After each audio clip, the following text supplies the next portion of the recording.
All right, all praise, glory, and honor is most certainly due to the Most High. God of the patriarchs, Abraham, Isaac, and Jacob, peace to you with his son Jesus. I come to you like blessing each and every single time that I can come before you to preach the word of God, and never do I count it as a light thing to do so. All right, brothers and sisters, I want to get right into today's lesson.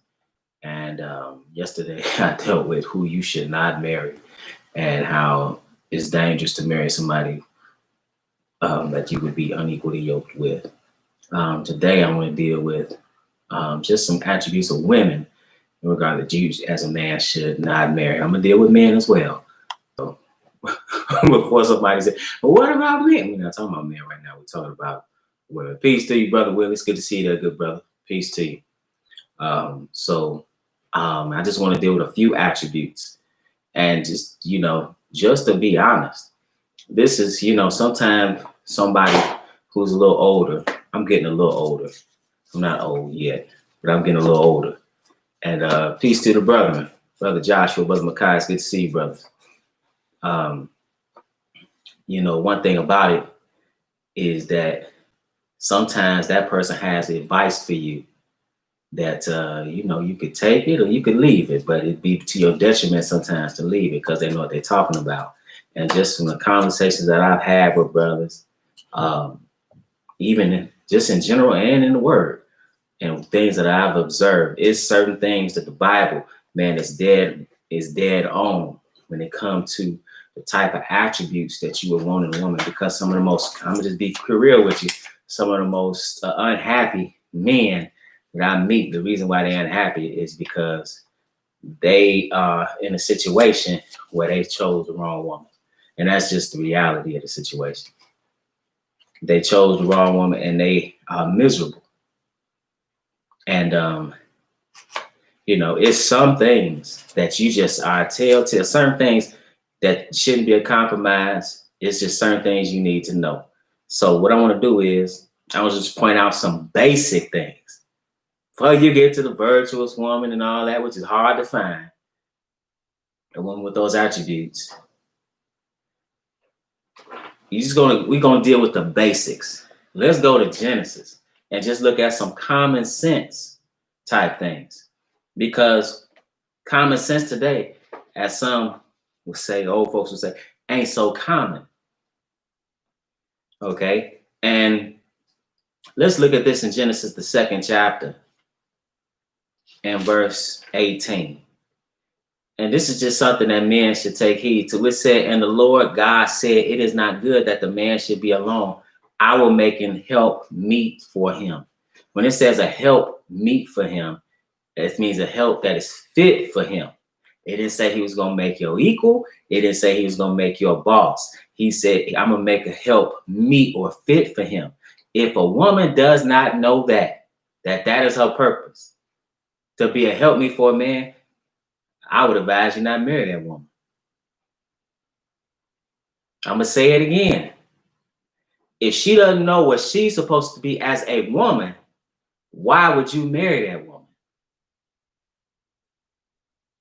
That doesn't make sense. He said again, I'm going to read it again. And the Lord God said, it is not good that the man should be alone. I will make him and help meet for him. So that's what that's who you don't want to marry. A woman who doesn't know that. A woman that doesn't understand that. A woman that wants to put conditions on that. You're going to have a problem. And unfortunately, that's most women in the Western world. That's just the reality. That they don't understand that they were here for a man. That's what you were actually created for. That's why he even, listen to this. It says, well, this is after he created the woman. He put Adam to sleep. I don't want to get right to it. It said in verse 23, and Adam said, this is now bone of my bones and flesh of my flesh. She shall be called woman or Isha, because she was taken out of man, Ish. So now this is what you are as a woman.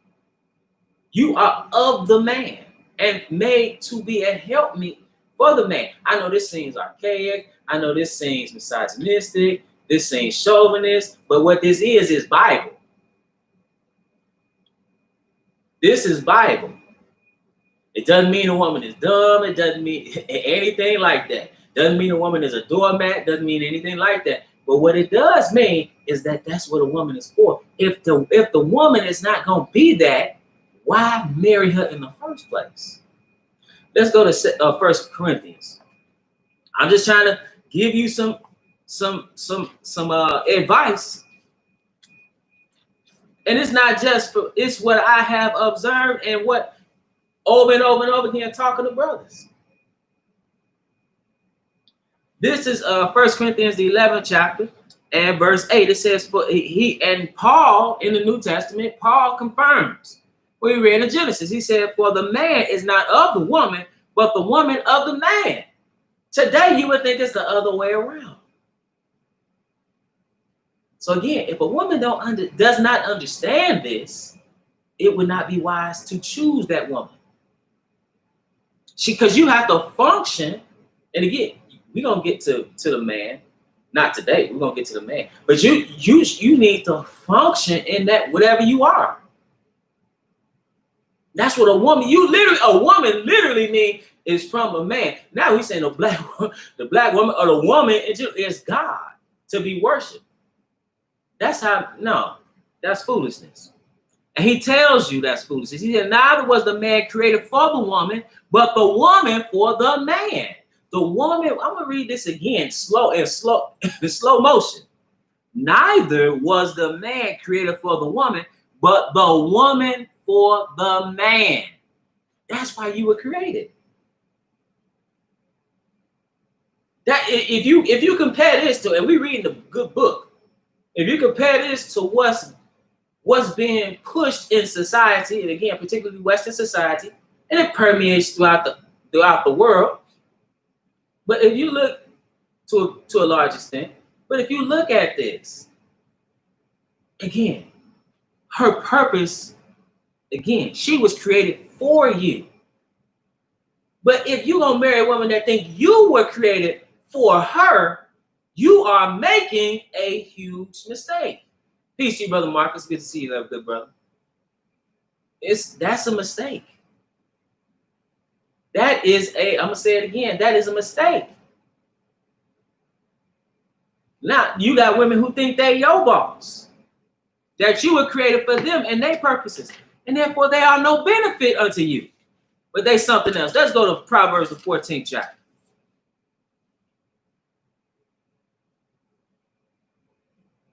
Now, so you don't want a woman that doesn't understand what her purpose as a woman is.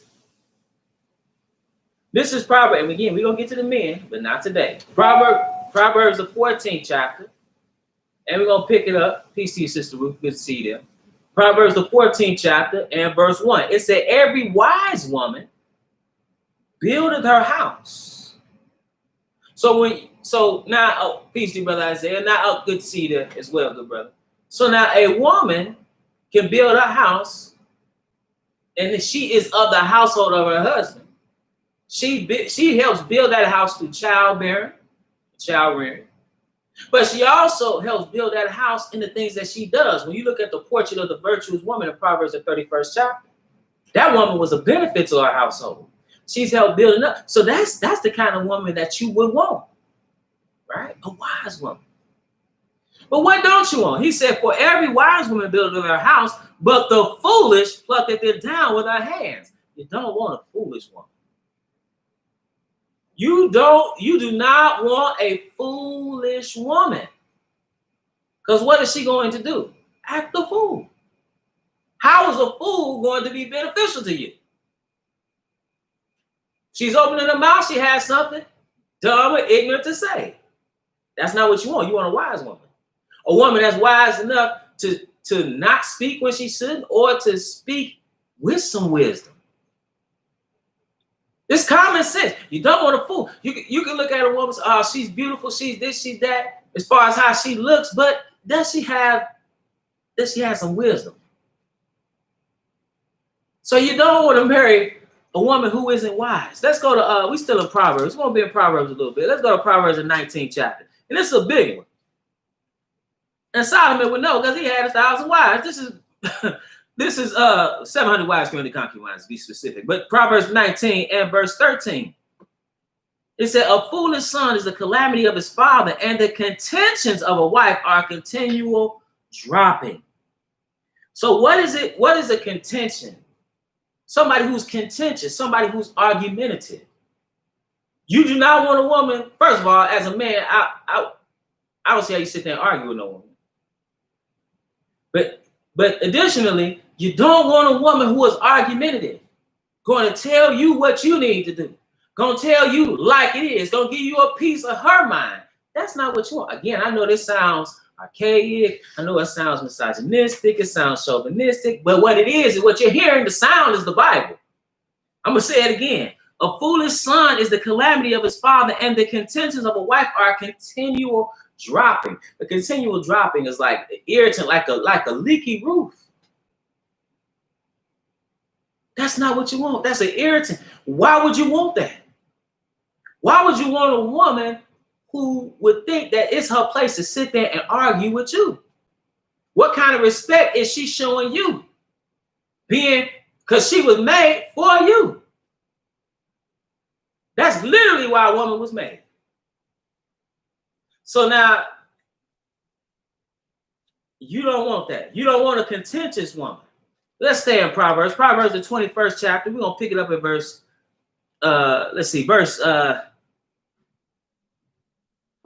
Proverbs 21 and verse 19. Listen to what this man said here. It said, it is better to dwell in the wilderness than with a contentious and angry woman. Look around you. I want you to consider, I know this is going to sound bad, but at this point, I don't care. Consider the women that you know today in the Western world. And consider their disposition. Is it like this? Is this what you see a lot? I'm going to say it again. It is better to dwell in the wilderness than with a contentious and an angry woman. That's not what you want.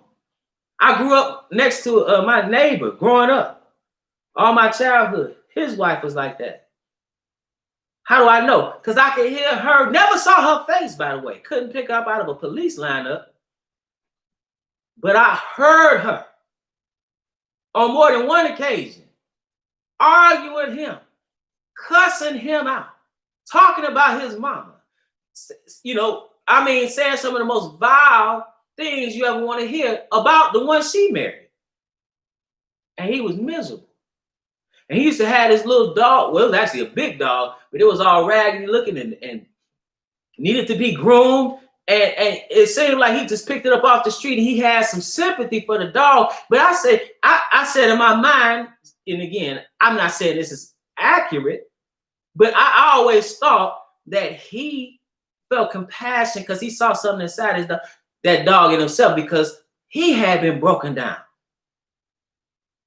See, nobody, I'm telling you, what you don't want is to come out to try to, as a man, especially a black man, to be honest with you, you go.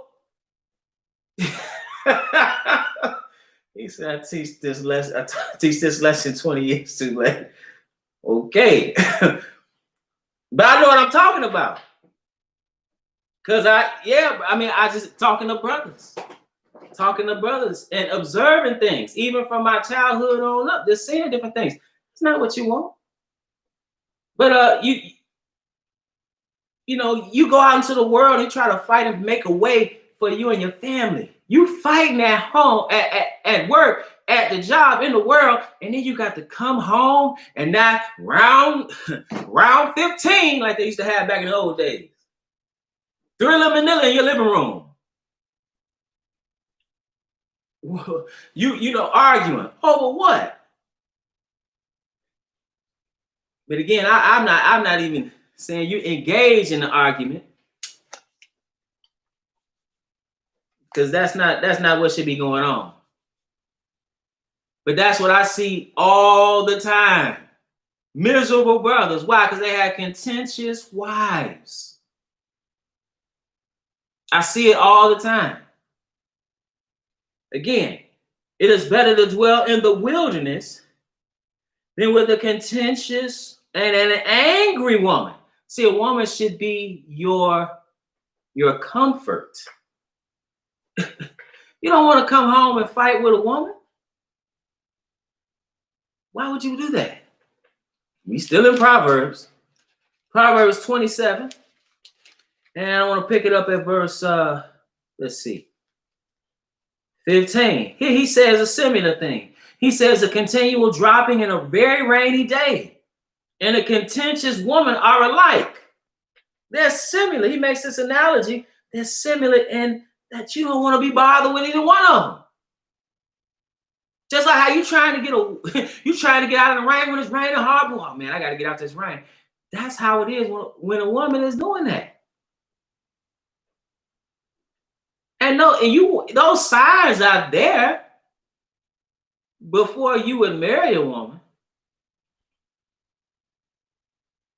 So just to recap, you do not want to marry a woman who does not know that she was made for a man. And if you ask a woman, you could ask that. You ask a woman about this, and they will tell you everything but this about what the Bible is saying. I'm talking in the Word. They had the same. Many women in the Word had the same mentality. Want to put conditions on whether or not they're going to follow you. Let's go to Esther, chapter 1. Esther, chapter 1. Again, it's a lesson about who you do not want to marry. So, brothers, take heed. You don't want to marry a woman who does not know that she was made for a man. You don't want to marry a foolish woman. You don't want to marry a contentious and angry woman. You don't want to marry a woman like this here. This is Esther, the first chapter. And here's an example of another type of woman you don't want to marry. Esther 1 and verse 10. It says, on the seventh day, when the heart of the king was merry with wine, he commanded Muhammad, Bista, Harbinah, Bigtha, and Abagtha, Zethar, and Carpus, the 7 chamberlains that served in the presence of Ahasuerus the king, to bring Vashti the queen before the king with the royal crown, to show the people and the princess her beauty, for she was fair to look upon or look on. So now he going to call his queen because he wanted this. He wants the beauty of his queen. But what did the queen say? Or what did she do? Verse 12, it said, but the queen Vashti refused to come at the king's commandment by his chamberlains. Therefore was the king very wroth, and his anger burned in him. So now she has embarrassed him. Now understand, I don't care if he was working at the post office. If his wife called him, she was supposed to come. Again, that's archaic. That's chauvinistic. That's misogynist. What it is Bible. We're going to find. But you think about this. This man is a king. He has a realm. He has a kingdom. Well, he belongs to every man the king. Even your house is your realm. Your kingdom, that little small space that you carved out in the world, that's yours. How in the world you got somebody who's supposed to be in subjection to you arguing with you? Clamorous, contentious, angry, acting a fool. That's not what you want. And those signs are there before you walk down that quote-unquote aisle. So now even the king here is getting disrespected. Let's keep reading. Verse 13. Then the king said to the wise men which knew the times, for so was the king's manner toward all that knew the law and judgment. And next unto him was Karshena, Shethar, Admatha, Tarshish, Meres, Mersena, and Memucan, the 7 princes of Persia and Media, which saw the king's face and which sat the first in the kingdom. What shall we do unto the queen Vashti according to law? because she had not performed the commandment of the king Ahasuerus by the chamberlains. Now, just to put this into perspective of who this man was, this is verse 1. Now, this is same king, King Xerxes, okay? He ruled from 486 to 465. He's mentioned in Ezra and in Daniel. But now it says here that now it came to pass in the days of Ahasuerus. This is Ahasuerus, which reigned from India even to Ethiopia, over 107 and 20 provinces. So now this man has a kingdom. And he called his woman, she got the audacity not to come. Again, I don't care if the man working UPS, I don't care if he worked at the post office, I don't care if he a teacher, I don't care if he a doctor, I don't care. Well, however you make it happen, she was supposed to come. So he said, it said, what shall we do? Because listen to what it said. It said, and Memucan answered before the king and the princes, Vashti the queen had not done wrong to the king only, but also to all the princes and to all the people that are in all the provinces of the king Ahasuerus. So he said she did not just wrong you, she wronged a bunch of people. He said, she didn't just do wrong to you, but also to all the princes and to all the people that are in the provinces. Verse 17, for this deed of the queen shall come abroad unto all women. What's going to happen is other women are going to hear about this. So they shall, and so that they shall do what? It says, despise their husbands in their eyes. When it shall be reported, the king Ahasuerus commanded Vashti the queen to be brought in before him, but she came not. Likewise shall the ladies of Persia and Media say this day unto all the king's princes which have heard of the deed of the queen, thus shall there arise too much contempt and wrath. So now he basically had to go and do what? He had to remove her from her position. And he had to get a new queen. Take notes. But like, you think about that. The king couldn't get any respect. You look at what's going on today and some of these, you see what's happening in pop culture, and you see some people who everybody knows because of whether it be music, whether it be sports, etc., how they are getting disrespected as men. Let's go to so a disrespectful woman who won't submit to your program is not a woman you want. Again, because a woman was made for you and your program. This is Ephesians, the 5th chapter.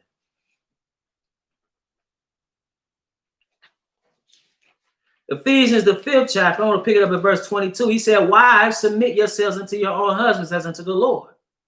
For the husband is the head of the wife, even as Christ is the head of the church, and he is the savior of the body. Again, he is the head. You are not his head. So if a woman doesn't understand that she was made for you, if a woman doesn't understand that she's supposed to submit unto you, if a woman is angry and contentious, if a woman is a fool, why in the world would you marry that woman? You got brothers walking around here where his woman check every one of those boxes.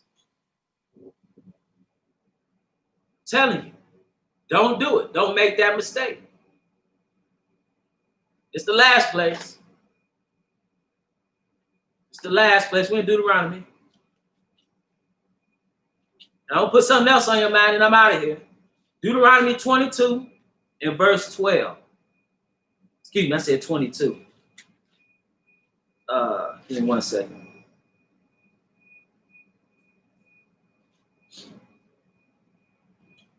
That's not where I want to be. Excuse me 1 second. Deuteronomy 22 and verse 13. I know this is, people say, what are you reading this for? Well, let's look at it. If any man, Deuteronomy 22 and 13, if any man take a wife and go in unto her and hate her, and give occasions of speech against her, and bring up an evil name upon her, and say, I took this woman, and when I came to her, I found her not a maid. Stop. Understand. If you're going to, as a man, we talking about who you should not marry. Do you understand some people have disqualified themselves?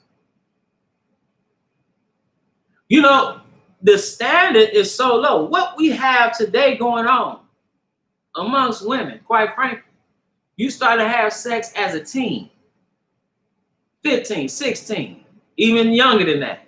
When I was in elementary school, somebody got pregnant. Okay? So now you got sexual behavior, junior high, high school, college, you acting a fool.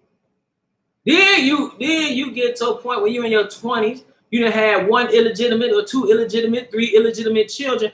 Now you're looking for somebody to marry you. Brothers and sisters, I'm here to tell you today, particularly the brothers, you better hold a standard. See, one of the problems is we don't have a standard. You've been passed around like a joint at a party. You've been passed. And I know this is going to sound bad, and you can repent, but understand, a virgin is the standard. I don't care what you say. That's the standard for a woman. Before y'all talk, somebody talk, but what about a woman? Shut up. Stop talking. For a woman that has never been married, I'm not talking about a widow or nothing like or something like that. I'm talking about for a woman that has never been married. Virginity is the standard. So what you do not want is a woman that has been with all these men. And now you gonna get on the knee like some chump, and then you gonna say, will you marry me? And she got all these illegitimate children. See, virginity for a woman is the standard. The woman, and you can't say the same thing about a man, just even biologically, before you even get to scripture. A woman was made for one man. Singular. And now you with a woman whose body has been abused. You've been with a woman who has all the psychological and emotional baggage that comes with laying down with all these men. And now she's looking at you like you Tyrone or Leroy or Lester or Henry or one of the other multitudes of men that she has been with. She has been going on with their program for a time. She got their kids that you looking in their eyes, she expecting you to take care of. Don't be a fool. I know that's rough. I know many people come into the word, they have a past. But what we need to start doing is raising our children up, this next generation, in a righteous way, in a righteous manner. We shouldn't be raising a bunch of whores. We shouldn't be raising a bunch of sodomites. That's just what it is.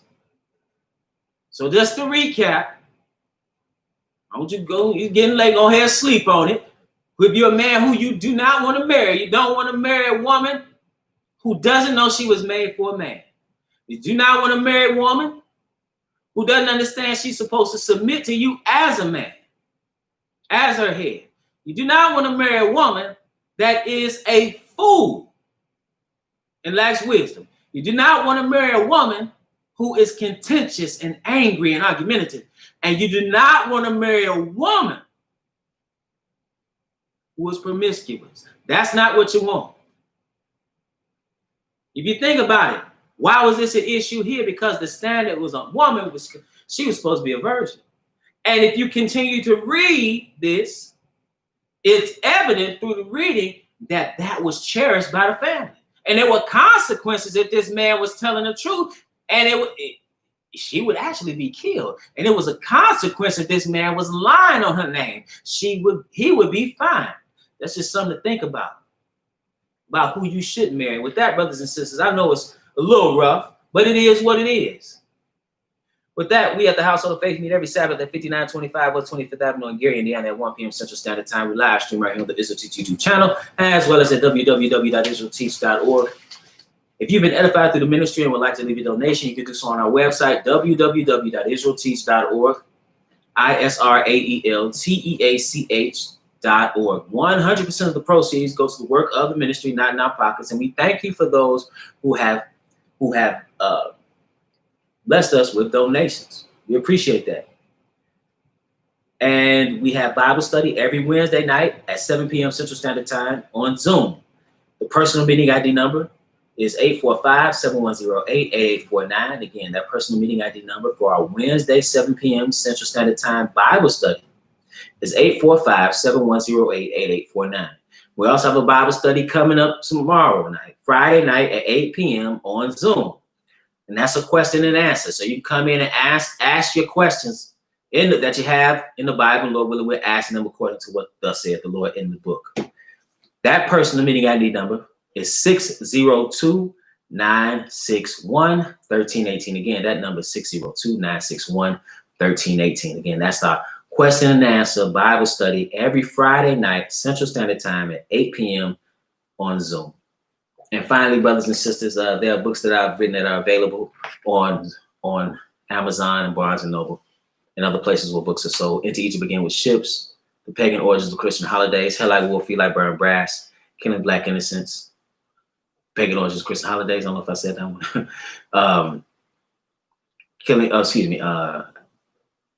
Killing Black Innocents, For Then Shall Be Great Tribulation, and In Defense of Biblical Polygyny. All of those books are available on Amazon and other places where books are sold. All praise to the Most High, good brother Isaiah. And King J Gang, welcome, brother. And peace to everybody else that's listening. Hey, it's always my prayer that you are edified.